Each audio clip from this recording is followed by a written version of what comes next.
Alpha episode. This is episode 115, and we have a very special guest. His name is Ethan Lieber.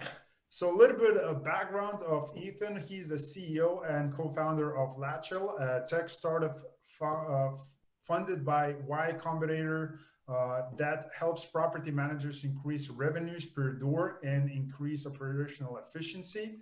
Before starting Latchel, Ethan was a director of product management at a tech company that specialized in home services, where he connected contractors with homeowners for renovation projects.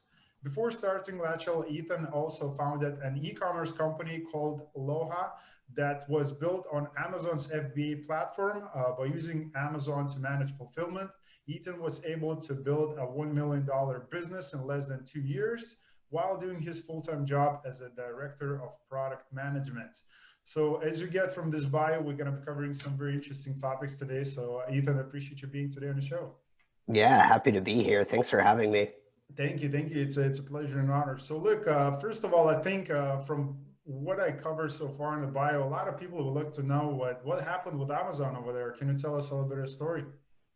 Yeah, so, I know you talk a lot about passive income and real estate here, so we got a nice little combination of both and maybe unrelated elements. But while I was in Silicon Valley working at that lead generation company, I'm kind of one of those folks that in my spare time, I look for other entrepreneurial kind of like business ventures to jump into. And at the time, there was all this kind of trending around private labeling products, building new e-commerce products, a lot of talk about drop shipping. One of the segments that we looked into was using Amazon's platform to private label products and then distribute them. We kind of got in at a great time when I think it was before Amazon sort of became oversaturated in private label products. I think if you were going to do the same thing today, it might be more difficult than when me and my business partner got in. But that was probably, I think back in like 2012 to 2013 when we started this. And the fascinating thing about Amazon's FBA platform, which stands for Fulfilled by Amazon, is they manage all the warehousing, they manage all the shipping, they manage all the fulfillment of any product purchased through their Prime program. So what it meant is we could actually put products on Amazon, have them Prime eligible, meaning they could be shipped out within 2 days. We never even had to touch most of these products. So when we actually started the company, we'd get, 10 different ideas of products we wanted to offer. We'd find suppliers through Alibaba, have them shipped to my house. There was a time when in my living room, I just had stacks and stacks of boxes of a product that we were testing. We'd drop test, we'd try and crack the products, everything we could to beat them up, and we'd find the best ones. Once we found the best product, all we had to focus on as a core competency was branding the boxes so that we'd have a good out-of-box like experience for the customer. Just like iPhone? Just like iPhone, yeah, right? They kind of started that trend, right? Yeah. You want it to feel great. And now there's, of course, like all these YouTubers that just do out-of-box experiences, right? Or box opening. So we worked on, beautifully designed boxes that made the product feel very premium before you even opened the box and touched it.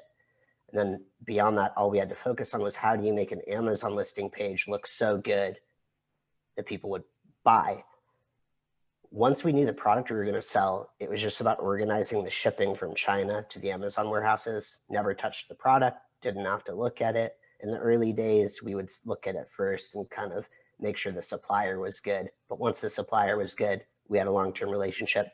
Go right to Amazon's warehouse, never touched it, never had to store anything, never had to put a single postage stamp on a box to send it to the customer. Amazon did all of it. And that platform informed a lot of the reason why I started Latchel, because in some ways I saw Latchel as being an equivalent that would allow property managers to quickly grow their companies in the same way I was able to quickly grow this e-commerce company. Got it. So can you talk about the Aloha? Is that something that you still guys operating at the same time? Maybe more on the side because you're still focusing again all Yeah. the efforts, energy on Latchel. So is the So business still active? once I started Latchel, I had to quickly come up with a shutdown plan. And so I ran Moha for maybe 9 months. That's how long it took me to ramp everything down and totally close up shop. We ended up selling off the company. Nice. Someone came in, bought it, we sold off all those assets. Part of this was I needed my full attention on Latchel. What we were trying to do at Latchel and what we're still doing, it's such a big vision. Like I couldn't be distracted by anything else. The kind of nice thing when you have a full-time job and it's not your company, you don't let yourself, well, ideally you're not going to let yourself get tied in so much where 120 hours of your life every week is being poured into someone else's baby, right? And so I had the flexibility when I had the full-time job to be running other things. But once I started Latchel, I knew to make this work, it had to be 100%. Got it. Piece of Got I it. had. If you don't mind me asking still about the Aloha a little bit, because I think part of that's the previous journey that you have in your business endeavors, and it is part of it is creating Aloha, which I'm sure you're proud of it too, because it's quite an achievement. Of I mean, course. what you achieved when we look at the sales numbers. So can you talk about that? And I mean, what type of products have you been selling? Because I think some of the people who are watching and during the COVID times, they're looking for those kind of opportunities, and Amazon FBA, maybe it's an option for them. So can you talk about what type of products have you sold and how did you sell them? Yeah. So I think the interesting thing about what we were doing with private labeling and on FBA, it wasn't just how much revenue or profit we had built in a relatively short time. I think the awesome part about it is it's compounded by the fact that both me and my partner, when we started that, we're both working full-time jobs. He had just had a kid as well. So he has a kid, he's working full-time, I'm working full-time. So we're both kind of doing this on the side, doing the best we can. And despite the limited bandwidth, we're able to do this. So I think it's important because it means anyone can do this. And there's opportunity for everyone, no matter like if you have kids, if you have a family, if you already have a job, you can create opportunity in your spare time if you put in the effort and you want to. In terms of the products we looked at, you have to do research. You can't just have an idea and say, I'm going to just jump into that and pray that it works. You got to do your research. And we used things like Google Trends, look at like what are the keywords people are searching for. If you have a great idea for a product, but there's no search volume on Amazon or on Google, chances are it's going to be a absolute battle to acquire your customer. I know because I then went and started Latchel, which like no one searches for what we do. It didn't exist until we started the company, and it has been a battle acquiring and building brand awareness. So if you're looking to do like a passive income business, selling e-commerce products or drop shipping, look for the things that are trending. And ideally, they're things that are on the upswing too. And not only do they have high search volume, but you see a 20% increase year over year in the interest. So at the time, this is back in 2012, I'm trying to remember which version of iPhone was the most popular. I think it was like iPhone 5 or iPhone 6, right? And the reason that's important is that there wasn't dual camera, it was only a single camera. And what that meant was a lot of people wanted camera attachments for their smartphones. And so that was one of the first products we sold. It was a camera lens attachment for the phone. And this was at a time where the only other competitor really in the space online was, I think it was called Allo Clipper, something like that. Now, eventually that product became worthless as soon as Android and iPhone started releasing the double cameras, right? They couldn't be used anymore. That product, though, was good for about 2 years before we deprecated it. So we did our research, looked at Google Trends, saw a lot of trending in it. I started seeing people with actually these detachment lenses. I'm from LA, so I was living in LA at the time. Of course, like in LA, we're all very vain. We all need the best camera lens so that we could take the best selfies, right? So it was a huge thing. And I said, all right, well, let's start with that. It did really well. That actually led it was probably 60% of the profit we had at the company was brought by that one product. Now, we had launched about 20 different products over the course of that business. So it means something when you say that one product for the first probably year of the business was 60% of our profit. You'll get the home runs with this. So you test many things and then you keep your home runs. So that lens did really well. The next one we did was in the same category so we could cross sell.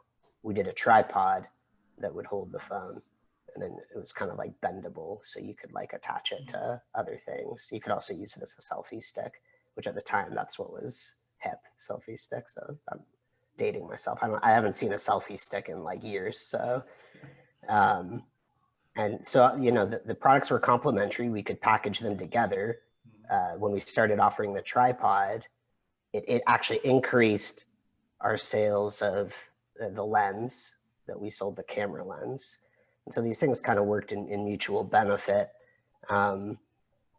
We started branching out eventually with wallet cases for smartphones. I think the trick there, wallet cases at this time were a commodity product, so we weren't coming in with anything like necessarily extra special. So we had to look at creating something special, not from the functionality or it being new, but we had to create something special in the branding of it. And so what we looked to do is, in all the cases we sold, we were looking for natural leather materials to create a more premium branding.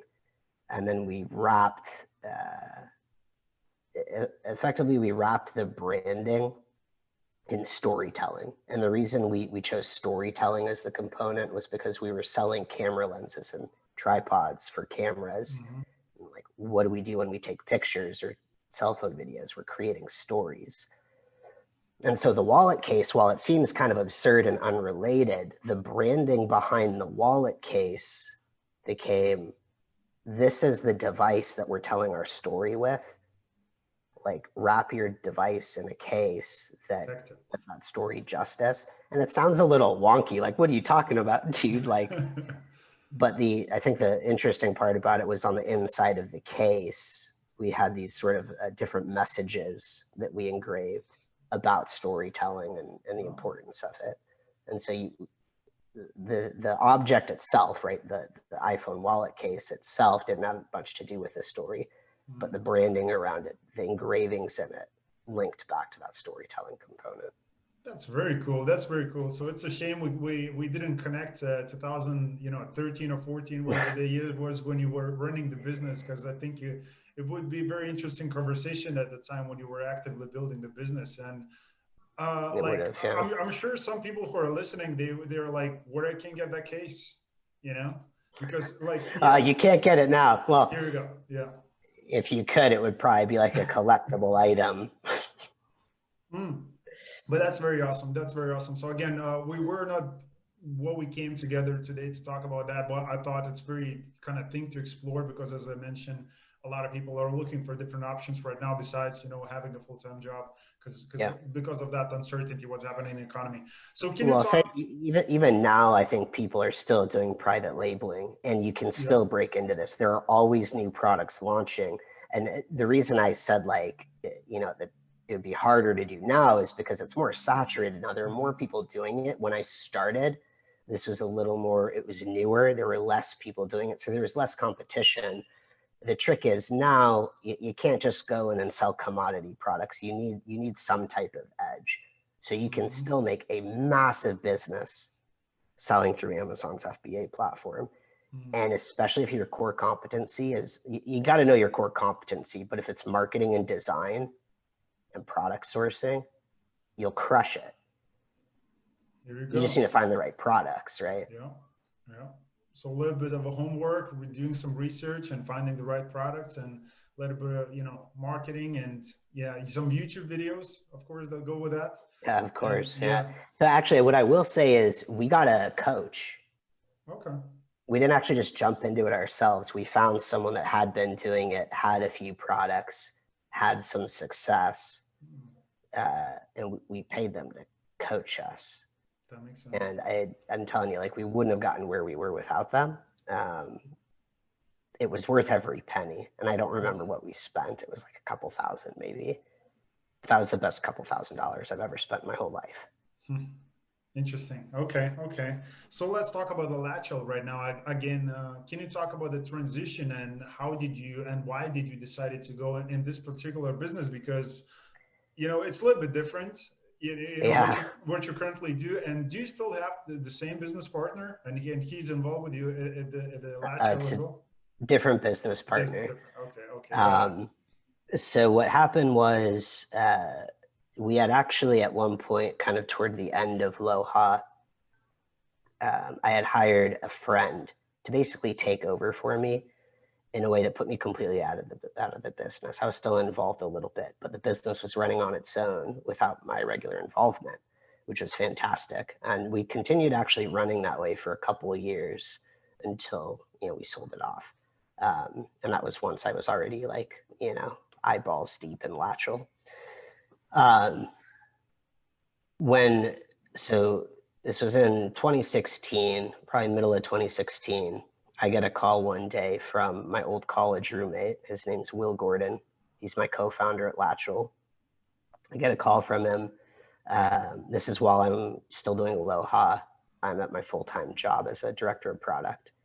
We were building, actually at my full-time job, we were building applications that connected homeowners to contractors that needed renovation work. It was kind of like lead gen platforms. So I get a call one day from Will, and he tells me that his grandfather, who had recently turned 92 years old, decided to retire. And his grandpa had been running a property management company in the LA area. And so Will tells me, yep, my grandpa's retired. I'm taking this over. One of the interesting things here is Will at the time was working full-time for Amazon. He was actually the one that was designing their Prime Now delivery networks, and he was doing that globally. So, in Amazon, like you've probably seen some of the Wall Street Journal articles or New York Times articles, like if you work at Amazon and you're on their logistics side, you are doing lots of hours every week. So Will's basically doing like 100-hour work weeks for Amazon, traveling around the world, building these delivery networks. He ends up taking over his grandfather's management company. And just to clarify here, it was only 40 properties or 40 units. Half of them were single family, the other half were small multifamily, right? So it wasn't a massive portfolio we're talking about. But the maintenance side of the operation was so brutal for him to manage. He was like pulling his hair out. Not only is he trying to work full time, but he's getting these random midnight maintenance calls for like toilets clogging. And so he basically calls me for help. Initially, he thought some of the lead gen applications I had been working on could help him coordinate the maintenance. Fortunately, they don't work that way. In fact, they're really bad solutions for property management because you have to coordinate, between a service provider, you have to coordinate between a tenant, and it's not about just getting a whole bunch of bids because these are small jobs. It's not like they're renovating the home. They're trying to get a toilet unclogged in the middle of the night, right? So he contacted me about that, and initially the way it started was I was kind of going to just put in some time helping him get his management company operations set up. We went out online. Again, you got to do your research, right? We're like, okay, let's go find a software solution to help you do this. We didn't find anything. And we're sitting there thinking, okay, we must just be dumb or bad at research. Like, let's go talk to other property management companies and see what they're doing. And we talked to close to 100 companies. Some were 50 homes that they're managing. Others we talked to were a few thousand homes and apartment buildings they were managing. So we kind of covered the spectrum here. And every single time, each of these companies would tell us, I'm getting to a point where I don't know if I can keep growing without doing a bunch of hiring to maintain the operation, or continuing to grow but seeing my service quality go down because I'm not going to be able to keep up with the maintenance. So maintenance kept coming up over and over again as this problem. Later, we found out about 45% of a property manager's company, their time as a company will be spent on maintenance coordination. And so that's when we said, maybe we can solve this problem. Initially, we had talked about, hey, what if we like built a property management company focused on like, you know, technical innovation and operational efficiency. And what it turned into was there's a lot more opportunity here to build a platform that can help other property managers run the operation. So that's kind of how Latchel got started. I think maybe it was a month later, I left my job, I started ramping down Loha, and we went all in. Here we go. That's the way to go, all in, right? So can you talk about the Latchel maybe more in detail, and again, so people can get like a little bit better understanding what you guys are currently offering? Yeah, so we essentially do two things at Latchel. We help property managers enhance their resident services. We do that by offering a concierge service. You can kind of think of it like a personal assistant that tenants can use. We do things like help them organize their housekeeping. In single family, tenants are generally responsible for lawn care. We coordinate all the lawn care for them. They can use us to do like their furniture assembly. If they want to paint a wall and then paint it back when they move out, we do all that. We mount their TV, regular carpet cleaning, all the stuff like tenants are responsible for in a home or an apartment unit that normally they have to pay for or they have to do themselves.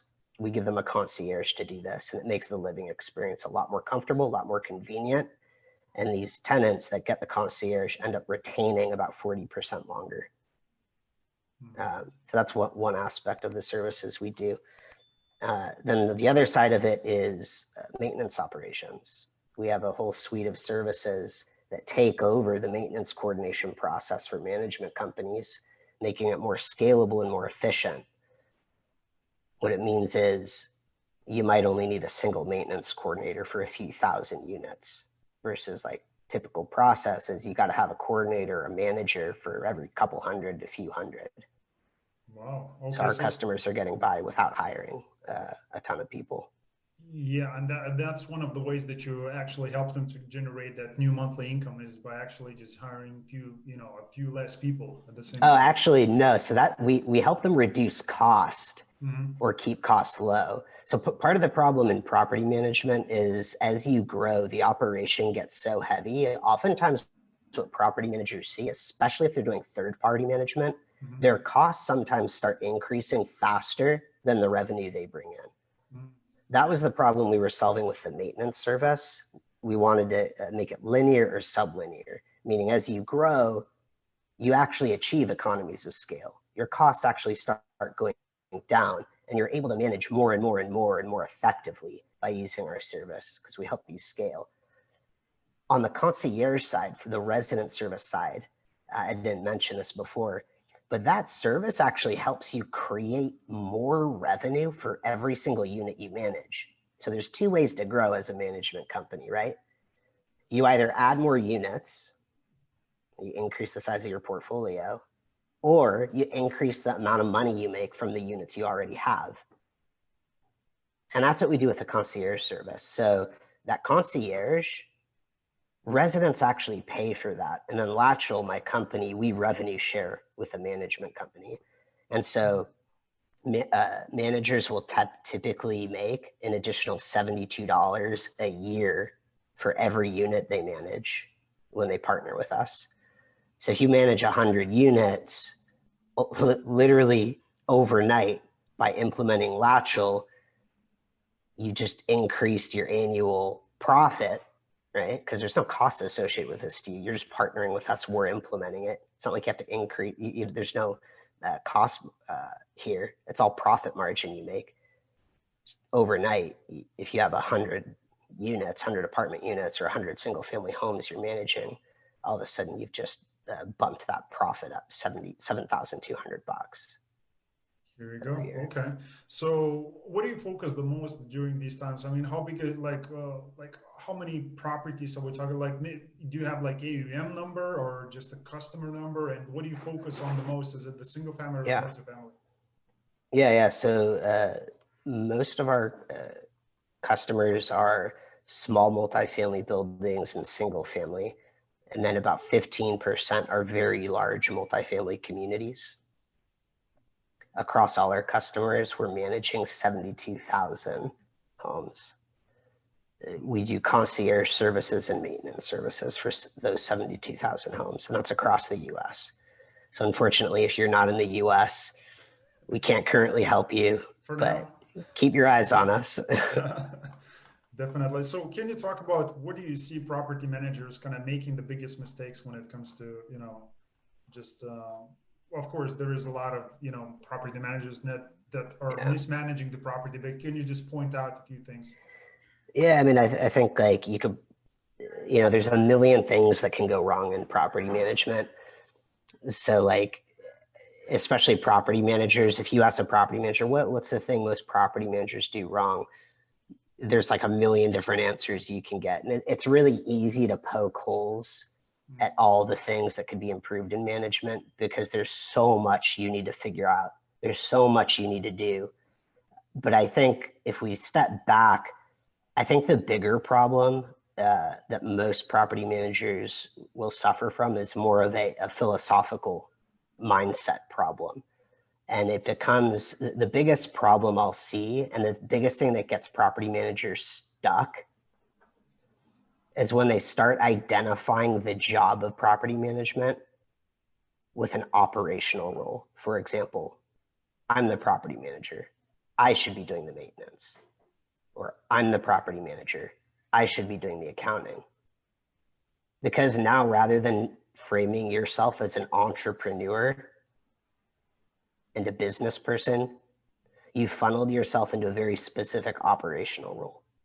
It's actually much more productive when you see yourself and define your core competency as the engine that's growing your business. Because when you look at yourself as the engine that's growing your business, it now frees you up to look at all the different platforms and other services that you can use to grow your company without spending your own time to do it. And that's what kills a lot of property managers. They get stuck in this rhythm of spending their own time doing every little thing rather than using companies to manage that fulfillment for them. For example, Latchel, we manage maintenance fulfillment. You don't have to spend your own time doing that.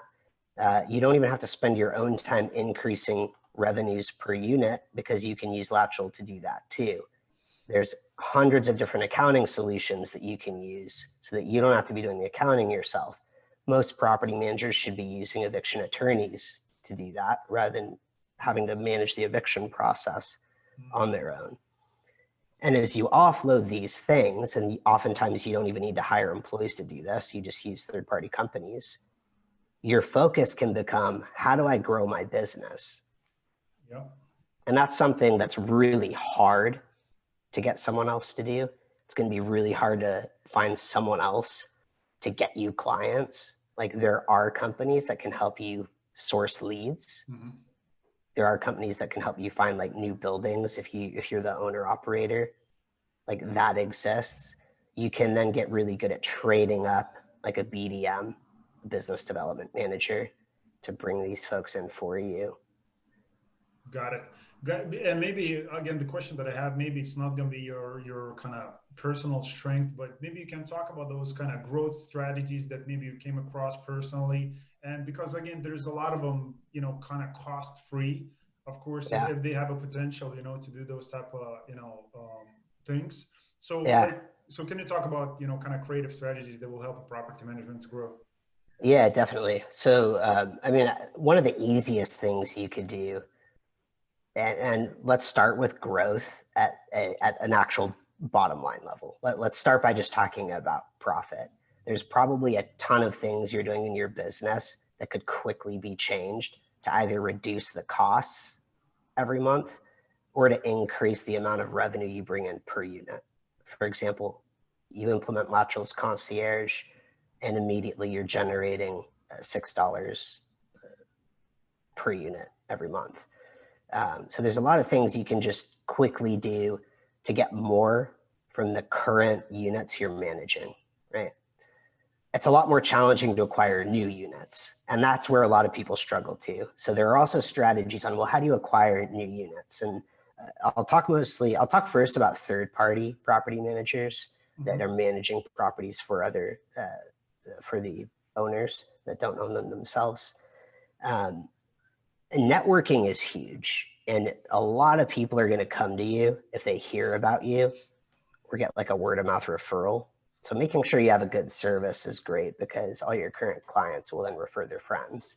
But the second thing you can do is connect with real estate agents in your city, because real estate agents it's this amazing job and this amazing role where if you're a real estate agent, you are sort of a hub in your community. You are kind of like the access point for anyone to get anything they need. You know all the service providers that a homeowner or a property manager should be using. Also for property investors, you're the hub for them to access a good property manager, right? So if you're a property manager wanting to grow your portfolio, the best thing you can do is make really close connections with the real estate agents in your city.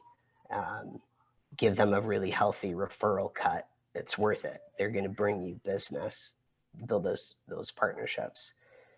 Some of the other things I've seen, as crazy as it sounds, even though it's 2020, mailers tend to work pretty well.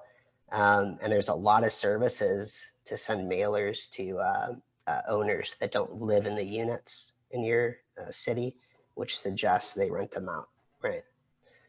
You can also use like data tools. Like actually Latchel uses a tool called Reonomy. And what Reonomy does is it aggregates all the data around buildings, apartment buildings. For us, we use them to actually get in touch with owners that own and operate. If you're a property manager, you can do the same thing. Talk to those owner operators, manage for them. If you're an owner operator looking to grow your portfolio, you can use things like Reonomy, these data aggregation tools like CoStar's another one to get leads. Gotcha. Okay. So thanks for sharing that. I don't know if that's well, really what you're looking for. Well, it definitely answers the question. The question that I have, I think that will be kind of, a little bit interesting for the people to hear because, like when it comes to the communication part, would you have any tips also for that, for the landlords or property managers? Because during these times, and you're still watching this during COVID times, like collecting rents could be an issue. And again, if you don't communicate with the tenant in the right way, because people have those type of issues. So do you have any tips for those type of situations? Yeah, I mean, generally over communication is better than under communication, like at a high level, I'll say that. So one of the things, I'll just talk about some of the things we've done at Latchel. And for some folks, some of your listeners, I think it'll apply. For some it might not.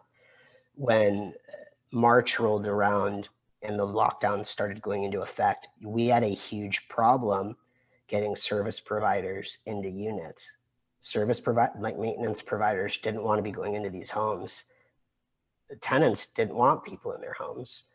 And so one of the things we did is we built really a telemaintenance solution. If you run your own properties and you got your tenants on speed dial, maybe you can FaceTime them or use like WhatsApp or something. For us, we needed to build a more scalable solution that didn't require the tenant to have an app on their phone. And so we built a mobile web-based video solution where we could just text a tenant a link, they could click it, and we'd be able to see what they saw. So we did that. And a lot of our interaction now, I know like the lockdowns have come down. I mean, it's still rampant in the US. And who knows if we're going to have this second wave and have to do another round of lockdowns. In a lot of the cities, though, like there's no more lockdowns, but we're still using video telemaintenance to troubleshoot things.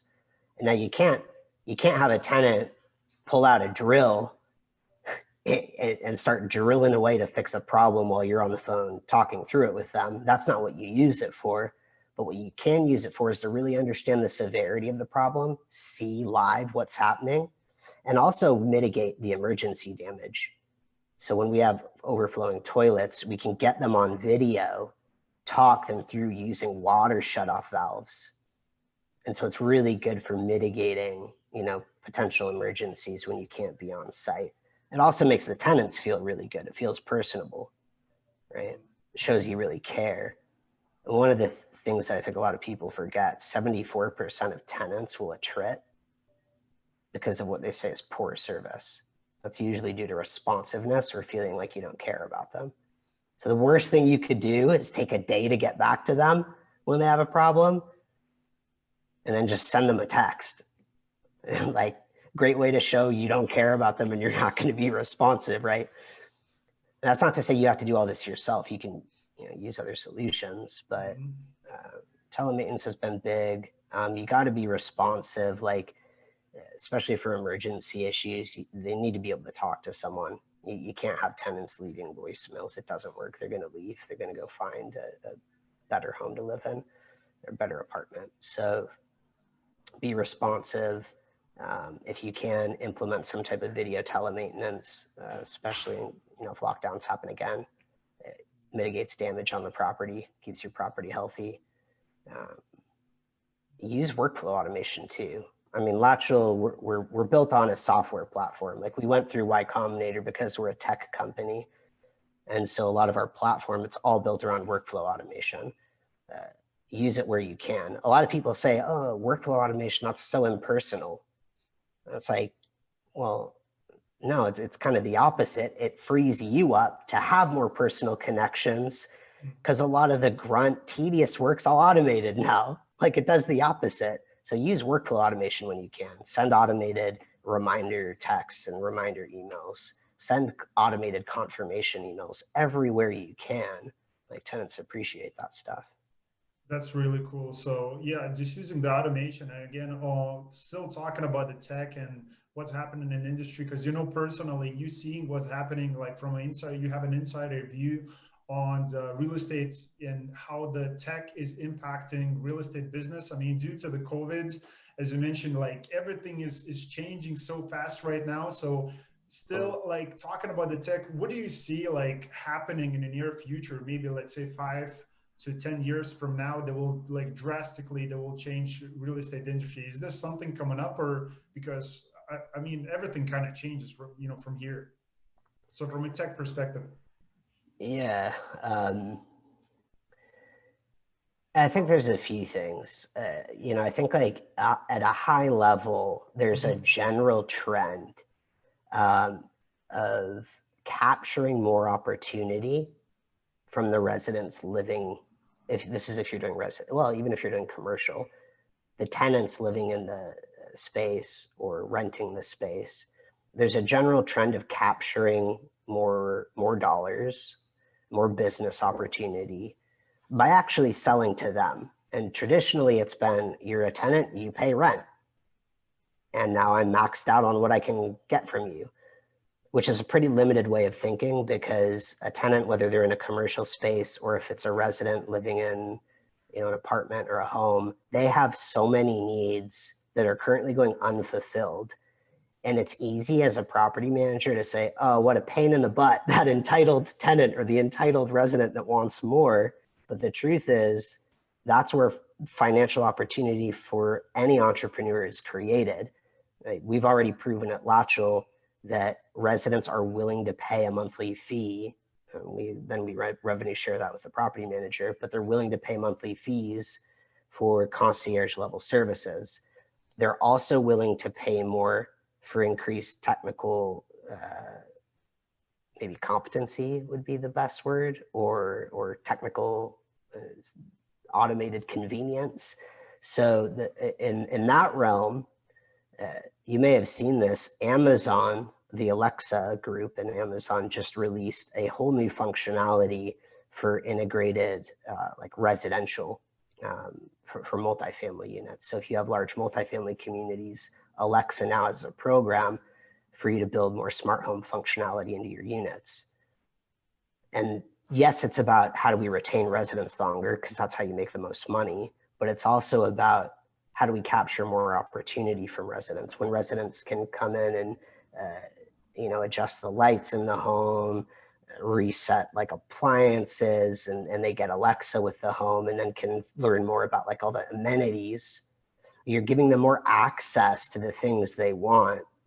And some of these amenities, you can then make more money from them, these more premium amenities.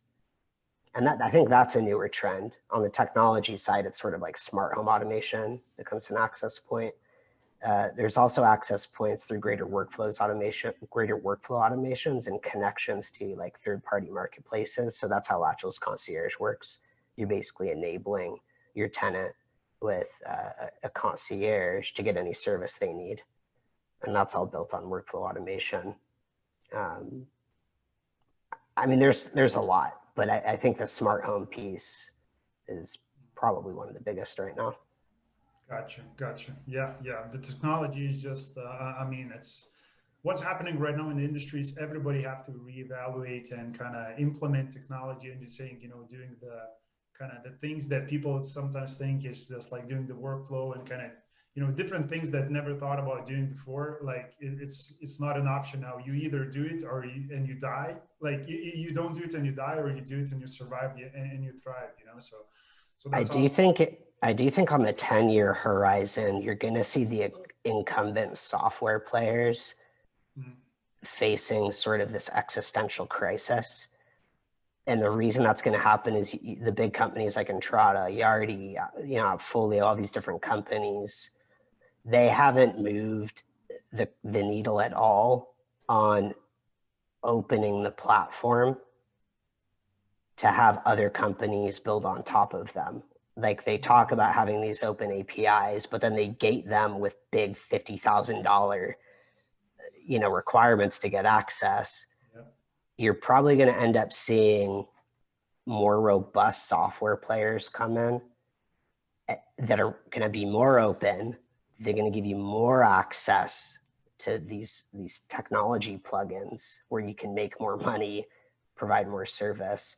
And the funny thing I think that you'll see is these new players that come in are probably going to be 1/10 the cost of the incumbents. I was just talking to a company called Particle Space. I'm pretty sure they give their platform to residential managers for free. For commercial managers, it's like crazy cheap, and their platform plugs in with all your existing hardware, even like the HVAC. And it's free, and they have a fully open API. And so I think like companies like that will give the incumbents a run for their money in the next decade. Yeah, that's a smart way of looking at it. If we just come back to the point, as we mentioned, Apple in the beginning of our conversation, like with the opening box process. So that, because people think that's where Apple make the money by selling the phones. But actually everything's what's happening for the Apple is in the back end, is through iTunes and all these networks. So that's a smart way to look at it. So and it was super easy to add an app to iPhone. Yeah. You didn't actually pay them a lot of money unless your app was hugely successful. Right? Yeah. So one thing that I wanted to talk about is when it comes to, you mentioned like the biggest problem is the property maintenance is kind of a big issue. So, Sure. And one of the ways that people can generate more income on is again by, getting your service on board. But is there some maybe strategies, techniques, or tips how we can save more money, like kind of in the long run? Yeah, well, I mean, I think the big trick, and I think the large enterprise managers do this. I don't think they do it enough, but anyone that's not large enterprise or institutional isn't probably doing this enough. If you're looking at, how do I make an operation more efficient to improve my margin? You first need to know where you stand. And most people, they know at a high level what their margin is, but they don't know where it's actually going in a process. And so not enough people, business owners, don't do enough actual tracking of what's really happening to be able to say, hey, we spent X amount of money on a call intake. We spend X amount of money when it's this level severity versus this level severity. We spend this amount of money having to follow up because of the current process we use to distribute the job to a technician. people don't track granularly enough. And the first thing you need to do is you need to set up a process that you can actually track. That's the first step. First, set up a process that you can even track. Even if your tracking is not there, at least make the process trackable. I mean, a lot of property managers, their process is, oh, I get a request from a tenant and I email it to a vendor, maintenance vendor. And then my next step is I pray. I just pray that they get out there and do the job. And you can't track that. It's not a trackable process that you can put dollar figures on every step. So you need to change your process to track. And this isn't just for maintenance, it's for any process you run. It could be your leasing process and any accounting processes, even your employee onboarding process. Make sure you can build a process that you can track, and then you start adding your KPIs around that process. You are what you measure, right? So once you start measuring it, you start with something you can measure, then you start measuring it, and you measure the things that are going to be most important. I know that was like super kind of high level, and I gave you zero like tactical substance there. Everyone just works so different. It's hard for me to give like a tactical thing. I'll give one tactical thing actually. And this actually comes from lean manufacturing and Six Sigma, which is what our Will Gordon, my co-founder and CEO, he's an expert in this. So this is coming from his mouth, not mine, but I've heard it so many times. You can never get gold if the first thing you put into your process is coal, right? You're only going to be as good as what you feed into a process. And specifically when we talk about maintenance, I bet you 99% of folks listening to this that are property managers are getting junk at the start of the process. And what I mean by that is when a tenant's submitting a request, they're getting things like, the toilet doesn't work. How does that help you? That is that's junk. You don't know what's happening with the toilet. You don't know which toilets is happening. You don't even know if like there's water damage that might be happening. It's total junk. So the best thing you could do is actually change the way you intake like a maintenance request. That's like 50% of the battle right there. Definitely agree with you on that one. And I love the fact that again, you kind of gave me the number, and congratulations on that in the beginning of the interview on kind of what the business is currently doing, which is phenomenal. Yeah. And at the same time, look, it's happening because you're helping all the property management, companies to kind of, look at the process a little bit different, and you're helping them to find like new revenue, like new income streams, by like putting all the softwares with them at the same time. So I love it, like what you guys are working on, and I wish you nothing but just more success in the upcoming future, which I know that will happen. But the one question that I have when it comes to that, like what are you looking to get accomplished like this year or 5 year, like how long ahead are you guys looking at, and what is your like projections? And well, actually, I'll come back to something you said. First, I really appreciate all the kind words. And I don't want folks to get the wrong idea, because you left that pretty general when you were talking about like our current status. What I will tell everyone though is Latchel's a startup. We're pre-Series A. So we came out of Y Combinator in 2019. That's when we did our seed round. We've had some really amazing investors like Metaprop and Bain Capital come in 1984 VC. So we're a seed stage company. So I just don't want anyone to get the idea that we're getting ready to go IPO like Snowflake or something like that. But that said, like, me, my co-founder Will, we have the grand vision for what Latchel is going to become. And the grand vision is that we make maintenance fulfillment so freaking easy that at some point, whether it's 10 years or 20 years or 30 years, however long it takes, that everyone in any country we work in will be going through Latchel to get any of this done, right? Whether they're a tenant, whether they're living in their home, and we want to make that whole process simple. And we want to do it in a way that allows property managers to build their entire business stack on the Latchel platform. I have a vision that property management becomes more Amazon-like. And I don't mean to say that as in there's going to be one property manager that dominates the whole market. When I talk about being Amazon-like, I see Amazon as an operational platform that changed the way e-commerce works.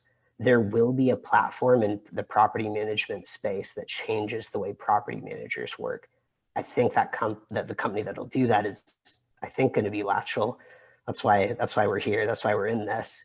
So I think the way property management looks in 10 years is property managers are partnered with Latchel because it's how they'll make more money and be able to focus on growth. And that the companies using those platforms will grow faster than the companies trying to do it all themselves. Here you go. So that's a solid closing. So again, I'm sure it will happen. And again, I have so many more questions for you to ask, but again, because the time is kind of limited, for the show today. But like one thing that I wanted to ask you again, because you're talking about expanding in different countries, as far as I heard, you're currently operating just in the States only. That's for somebody who's watching. Latchel is not available if you're in Ireland or UK at the moment.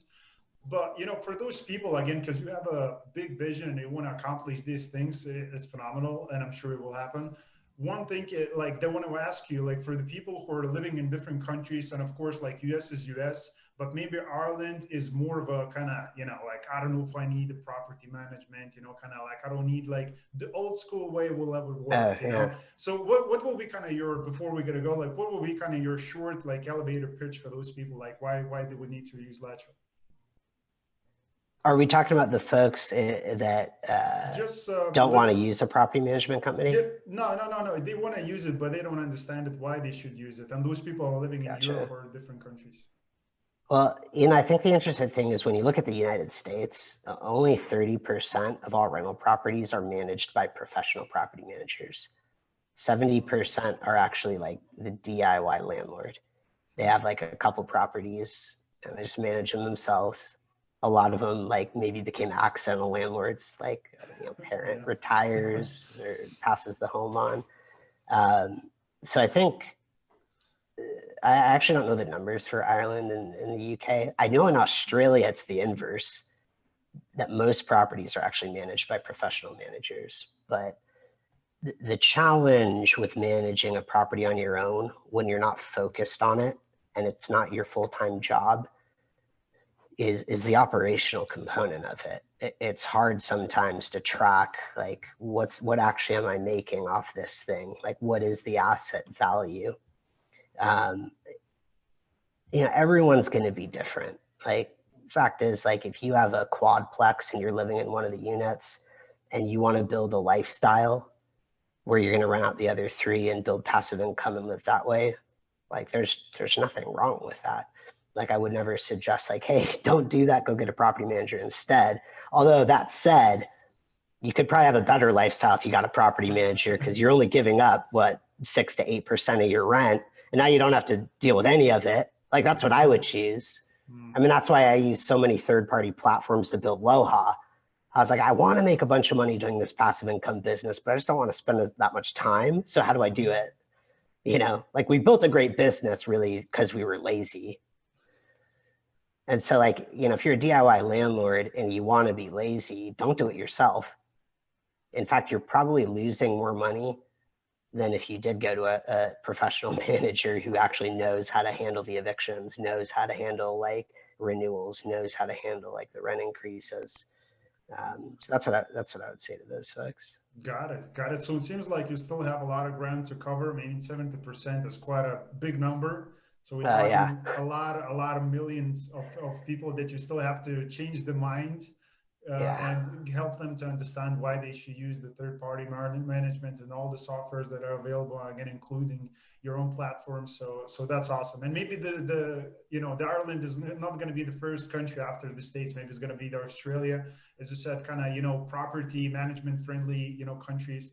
But I'm sure, because a lot of people like in Ireland here are also looking for kind of those hands-off solutions because of what's happening with the COVID, and so it's awesome, guys. Like, I love it. So again, make sure that you get in contact with Ethan if you have a property management company. get in contact with this man, ask him questions, what they can do for you and for your business to help you grow and get more clients. He will able to answer those questions and dedicate some time for you, I'm sure. Again, Ethan, I really appreciate you being today on episode. It was a pleasure and honor to get to know you, the way your mind works, the way you operate, and what's going ahead for you with your business. It's awesome. I'm a fan. Thank you so much for having me. I'm gonna have to carve out time to figure out how to get you onto the Latchel podcast. Here we go. We're gonna make it do a happen. reverse interview. Got it. Awesome. So I appreciate it. Again, guys, just one thing that I wanted to ask you before we're going to go. If you share this episode with a friend of yours who wants to find out kind of this type of information, and maybe that person is a property manager. So if you think this information would be valuable, one thing that I wanted to ask you, if you just pass it along. Again, Ethan, I really appreciate you being today on this show, on this episode. And guys, as always, I will see you next time. Thanks for watching.